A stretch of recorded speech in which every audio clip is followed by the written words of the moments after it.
I'm Vicki Hogarth, and welcome to Southwest Magazine. My guest today is Christian Larsen of Pennfield, who is one of 7 New Brunswickers who received the 2024 Minister of Veterans Affairs Commendation for his work preserving history at Pennfield Ridge Air Station and Camp Utopia. Thank you so much, Christian, for sitting down with me today. You're welcome.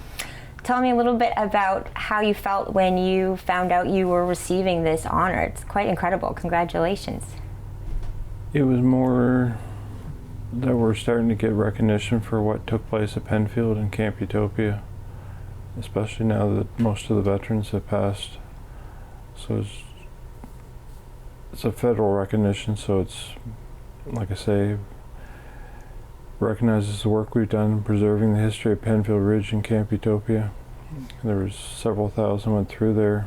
As an example, 1939 Pennfield had a population of 800. By 1943 it was over 5,000. So it forever changed, and Pennfield was not geared for that influx of people, so you'd have people from airmen staying in houses in St. Stephen all the way to St. John. And one of the instructors there, he and his wife lived in a converted house trailer in New River Beach, and when the son was born, he was in a dresser drawer for a crib because the accommodations just weren't available. In the first course that came through Pennfield, 8 of the airmen showed up with their wives, which caused controversy because there was no accommodations available for them. So it's just interesting to be try and preserve some of these stories and pass them on to the next generation. Mm-hmm. For people who might be watching from further away, can you tell us a little bit about Pennfield Ridge Air Station? Why was it such an important piece of our Canadian history? The first school there was what they called No. 2 Air Navigation School. It was training at nighttime for astronavigation, star shots, and basically, some of the courses were as small as 32, some of them were as many as 167 airmen going through at one time. And it was a 1-month course, like I say, on astronavigation. And it wasn't too bad in the summer months and even the fall and the spring, but in the wintertime, they just slide the glass back on the plane to get the star shots with the sextant. And it existed for about 11 months. And then No. 34 Operational Training Unit came there, which was Royal Air Force Base. And that's the one most of them remember because some of the British officers brought their lorries with them, driving on the wrong side. And not used to the winter climates and stuff, they normally put them in the ditches. But the purpose of No. 34 OTU was to bring the pilot, navigator, the wireless air gunner, and the air gunner together to train as a crew, and then they were sent over to bomber squadrons overseas. And then the last school was Royal Canadian Air Force Station Pennfield Ridge, and that was basically a place that were training airmen that were coming back from tours in transportation to transport the crews back and forth across the country depending on where they were from, because they would come in from Halifax. It was also training airmen for coastal patrols. And it was also placed as a holding station for some airmen that were close by, like Herb McGee. Jesse Nason from St. John was another one. A different one, Bruce Carter was another one. They would just be sent to a base that was close so they could be discharged eventually. And they were put together, and like Bruce was waiting for a pilot training to open up. He was pilot in training, but they put him to work constructing one of the buildings there, the women's division barracks. So it just depends on. But there was 11 RAF, 38 Canadians, 12 New Zealanders, and 8 Australians that were killed there. And if you go to the St. George Royal Cemetery, 10 of them are buried together, but most of them are buried. Some are in Nova Scotia. The Canadians were afforded the ability to go back home and be buried with their family. Others went into the Bay of Fundy, never to be recovered. There's 21, so it's good to remember them because most people assume that because, like I say, of the 10 they're buried at St. George, that's all there was, but there's actually more. And then there were 6 civilians that were killed there, 3 during the construction, 3 during its history, which need to be remembered as well. Most of them were local. And there was a lot of locals. Pennfield, as most of the country was coming out of the 30s, the Depression. So Pennfield helped bring Pennfield and a lot of the neighboring communities, St. Andrews, St. Stephen, St. John, out of the Depression. It gave them a place to come work. And a lot of the locals were employed in the construction of the base. And from the time they broke ground till the time they had their first flights, it was 9 months, which was remarkable to have the base up and running that quickly. And after the base shut down from 47 to 51, it was used as Transcand Airlines, which was a secondary airport to St. John. And one of the stories I use on the walk-in tour is Pete Hamilton.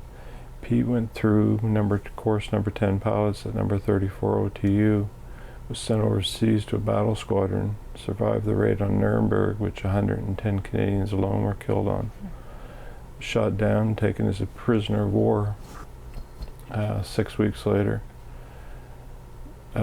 After the war, he'd accumulated so many hours, he went into Transcand Airlines as a pilot, flew the first inaugural flight as co-captain out of Pennfield in 47. And then there's a DC-3 that crashed in Malton, Ontario in 1970 that killed about 126 people. Pete was the captain of that plane. And basically they come down, they armed the spoilers, the plane hit with such force it tore one of the engines off, and they didn't realize that. When they come back into land, the plane banked and basically went into the ground. So not only is Pennfield important, it's important to research the history of the airmen that went through there and tell and share their stories. So there's a lot of history there when you start looking at some of the airmen. Mm-hmm. You have done extensive interviews with people who were at Pennfield Ridge and Camp Utopia. Can you tell us about some of the people you interviewed, many of whom aren't with us anymore? No, there was one is John Charters. John attended several of our services. John survived the last crash of a Ventura at Pennfield. And one of the things that was interesting is John was courting what was to be his wife in a couple of years at the time. And John had gone back to the plane that had crashed and carved a piece of the plex bar, which is the windshield, out, made it into a sweetheart pin. And when I first met John, he had it taped in the scrapbook of his memories from service. And I said that should be something done more with that. Excuse me. Should be something more done with that. So the next service, he had it encased in gold with a main tourmaline at the top of it. And his wife Barbara had worn it at our service. So that was one of them. Mr. Stewart, John David Stewart, he was the one that helped erect the first memorial stone that was at Pennfield. And when number 2A&S closed, he basically took anything that wasn't nailed down and shoved it in his duffel bag and didn't look at it for another 60-some years. And I have most of that stuff now. And like there's even like a small SMT bus ticket and things like that. And, he had pieces of cardboard that were up on the wall, and you can still see the tack holes and things like that. And he shared his memories. His brother was one of the ones that was a medical doctor and was involved with the autopsy on Bernice Connors, which was in Blacks Harbor, and he remembered things about that. George Richardson, who happened to be the last surviving veteran from Deer Island, he was an aero mechanic at number 2A&S, both he and his brother, and then they went overseas when that base closed. Mm-hmm. So there's a lot of history in the airmen and stuff. And I interviewed a gentleman from England, and I said, basically, he said that was where he learned about the death of his father back in England. Wasn't able to go back for the funeral and stuff like that. Had to continue his training and stuff, but he said due to the Canadian hospitality, they were able to basically treat him as a family and help him through it and stuff. And he said he never forgot the hospitality of Canada. And they would talk about, like on the menus, for Christmas menus especially, you'd see fresh salmon.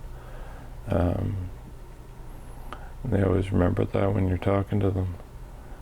There was a New Zealander I interviewed. He was talking about how his mother used to send him care packages. And he opened up this one care package and started laughing, and they said, "What's so funny?" And his mother sent him Connor's Brothers sardines from New Zealand. So it was just some of the personal stories and stuff like that, more so than the training. And with a lot of airmen, when you start talking to them, they only want to talk about Pennfield because it was the last stop for training for most of them. And then they'd be posted to number 1 Y Depot in Halifax, and then posted overseas to a battle squadron.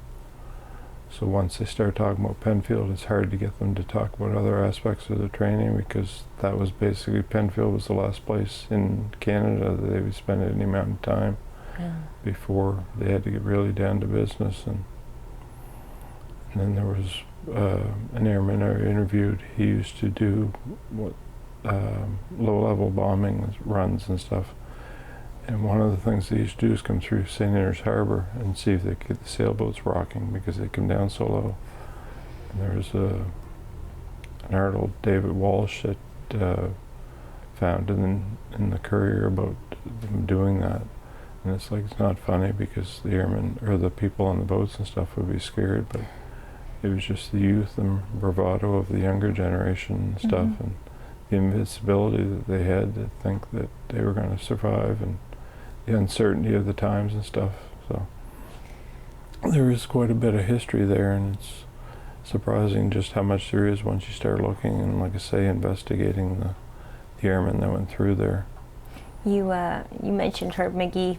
He's my neighbor. I hope I get it right. I think he's 99, and he was a tail gunner in World War II at the age of 18. I think he did 47 missions. It's not something that he and I, we talk about a lot of things as neighbors. We don't talk about the war, though. Is he our last surviving World War II vet in the community? I don't know of many. I know St. George has lost them, Deer Allen, some of the other communities and stuff, especially with passing with Jim Stewart a few years ago. Herb's the only one I know of, and he's definitely the only one I know of in the Maritimes that was trained, or not trained, but was at Pennfield Ridge. Towards the end of it, he would have been tour expired and had come over, and basically they looked for bases wherever he happened to be living close to where you were, so they would have posted him back to Pennfield. So he had, during his 48 or 72-hour leaves and stuff, be able to come over and visit his family and stuff. So, and Pennfield was another, or not Pennfield, but St. Andrews was another place that people used to come down here for the dance halls at the casino ballroom, which, or I think it was Van Horn Ballroom at one time, and then the restaurant Europa, that used to be a dance hall as well. And then there was different activities that people in the community would put together and stuff for the community. So St. Andrews was one place they used to come and spend time. And then there was a convalescent home in St. Andrews as well, which veterans would come to, not only from Pennfield but other places in New Brunswick for other bases, the other 3 bases. And so there's Why was it for you so important to document this, to make sure this history stays alive in our community? For me, it was, like I say, going back to the involvement with the St. George Rotary Club and the Pennfield International Dragway. We'd set up on Friday, tear down on Sundays, and you lay there at night and you hear the engines running of the vehicles as they worked to get them ready for the races the next day. And you'd always wonder about what it would be like as an active air base and stuff like that, especially with number 2 A&S, which only existed, like I say, for about 11 months. But there was a plane taking out basically every 15 minutes to get the airmen up, because there'd be the pilot, the 2 or 3 trainees, and the wireless air gunner to operate the radio. So you'd always wonder about that. And when I first started 30 some years ago doing research, genealogical research, you'd hear stories about the Connors murder and the airbase, and they'd almost be the same. So I was always interested in learning more, but because it was a British Commonwealth Air Training Plan, which Canadians, Australians, New Zealanders, and British trained at, as well as South African, Dutch, I was always interested in learning more about it. And then about 2007, I started seeing a newspaper article about how we as Canadians were standing on a watershed moment in Canadian history when we would lose the last World War I veteran, which we did several months later with the passing of John Babcock. And they said within 20 years or less, we'd lose the last World War II veterans, which we're seeing. And at that time, we were losing 400 to 500 a week. And there's just so many of them passing away. And like I say, with Herb McGee, he's one of the few that I know. There's a few Korean War veterans left and later veterans, but World War II basically have run the gamut now, have left us. Why do you think it is so important for that next generation to be aware of what the generations before did for us and for the whole country? One of the things that I always look back on is one of the airmen I interviewed. He wanted to be a pilot, as most of them did, and basically he was suited as a bomb instructor sent to Pennfield. And I used to do a lot of research with him, genealogical and military. And he said all veterans are not afraid to die, but they are afraid of being forgotten. And he saw that with Jim Stewart, as Jim came out of the war, would freely share his stories, did a documentary or assisted in a documentary called Lost Airman in Buchenwald, which told his story. And a lot of veterans basically came home, put their memories away in a cedar box and forgot about it and moved on with their life, so they don't talk about it and don't share about it. So a lot of the stories I hear from the family members especially is, I know my father was at Pennfield, have no clue what he did because he wouldn't talk about Pennfield. And one of the things we were talking about a while ago is Ross Dowd from Prince Edward Island. He came over for the first service in 2006 and refused to talk about Pennfield, didn't want to share any memories of Pennfield and stuff like that. And it wasn't until he passed that his widow told me is that while he was there, his roommate, as well as 50 students, he ended up losing, that he would have had instructed at some point. So he said even though it was peacetime or the war wasn't part of Canada at the time, even in the training and stuff, it affected them. So he was one of them. But there's different things like that you learn. You do walking tours at the air station. Tell us a little bit about what people learn when they're on the walking tours and how they could take one if they were interested. We do, when we were hosting the Pennfield Ridge War Memorial services, we used to do the night before we do a walking tour, because we had people come in from England, we had people come in from Ontario, Quebec, BC, a lady come up from Lansing, Michigan, whose husband used to quarter, and he was an instructor at Pennfield, used to fly over her house and drop rocks on the roof to let her know that he was flying that day. And so in the walking tours we take out pictures, photographs, artifacts that we have from plane crashes. The Ventura was a magazine, they published 4 editions of it at Pennfield. So there's a lot of history that we take and we show people the photographs, and you can actually walk. Nature's starting to reclaim a lot of it. But KDC Plants uses the 3 runways plus the taxi strip for drying seaweed in their business. But you can actually walk on the runways, which are still in remarkable shape after all these years. I think one of them was repaved when they brought Diefenbaker in to an event here in St. Andrews at one time. But like I say, the runways are still in remarkable condition. For anyone at home that wants to follow some of the work you do, where's the best way to follow? Facebook. And what is the Facebook page called? Pennfield Parish Military Historical Society, and we have currently 1,155 members. And we're starting to get people from England, New Zealand, Australia joining us, as well as Canadians and locals and stuff, and like know their parents or grandparents served there, but trying to learn more of the history. And since 2013 we've been doing daily updates, which is taken from the daily operation books, the daily records and stuff like that, and then doing the ones that were overseas. We find information on their demise or anything like that, or any ones that have passed, we put a notice in that they have passed and recognize them on the anniversary of their passing, celebrate their birthdays even though they're not here, their marriage. And it's interesting to learn the wives' stories as well, because some of them, one of the gentlemen from England that came over here, he married his high school sweetheart. Didn't see her for 2.5 years while he was here, and he used to take photographs, and we have all of those photographs now, and you flip them over and it's like, do you remember me telling you about this store or this? Well, this is it. And that's how they kept their romance alive, was through the photographs and letters and things like that.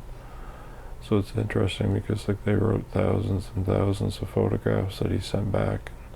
We'd go to different places. There's a picture of him in the U.S., his friend on the Canadian side on the border bridge, and the bronze plaque that which is still there today. The dividing line, one standing in Canada, one's in the U.S., and it's just the freedom that they had to be able to travel back and forth, which we don't have nowadays.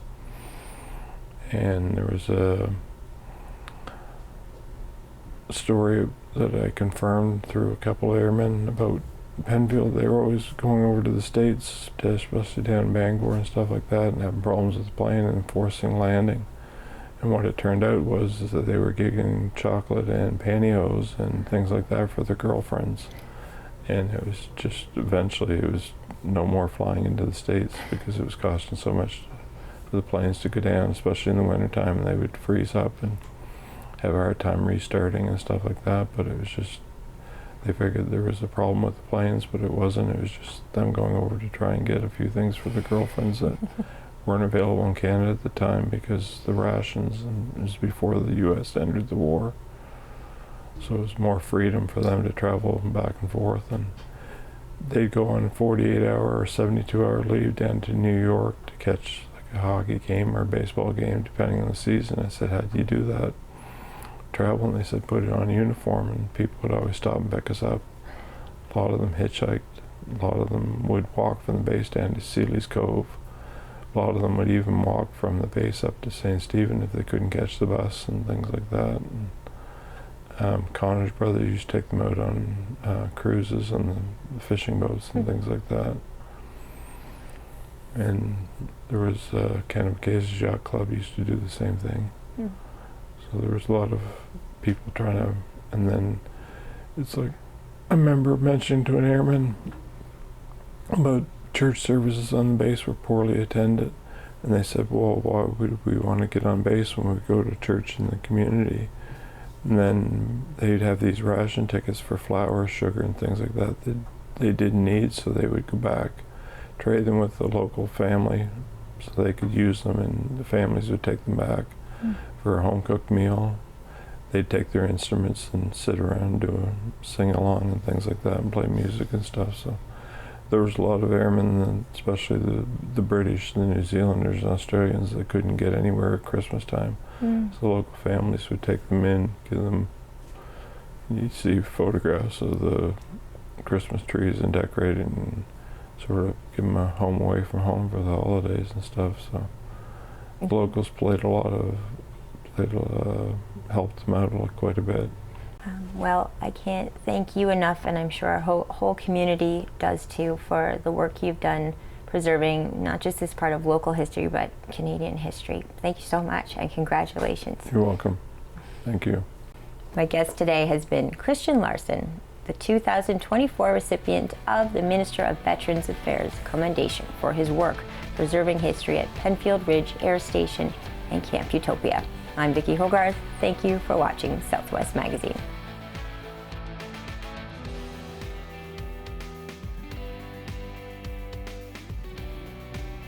Southwest Magazine is a news and public affairs production of CHCO Television.